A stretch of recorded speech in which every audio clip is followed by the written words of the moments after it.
Hello, my friends. This is a truly useful and incredibly informative lesson where you can easily and quickly get the unique QR code for your personal WhatsApp account.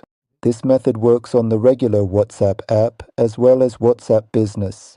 Also, this method works on Android phones as well as iPhones. So, my friends, we will demonstrate the explanation on the regular WhatsApp. After that, we click on these three dots. After that, we click on Settings. And if your phone is an iPhone, you will find an icon in this spot with settings written underneath it. Just click on it. Since my personal mobile phone is an Android device, we will click right here. After that, we will simply click right here in this specific spot. So, my dear friend, please do not ever forget to subscribe to the channel and also make sure to activate the notification bell for all of the important updates and notifications. And please do share this very helpful video with all of your friends and your beloved family members. Now, we will simply click right here.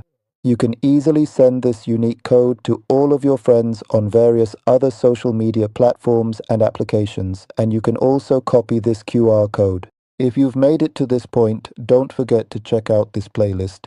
The comprehensive playlist contains some very helpful WhatsApp tutorials where you will undoubtedly find important and beneficial guides that you will certainly like and truly benefit from. Goodbye for now, my dear friends.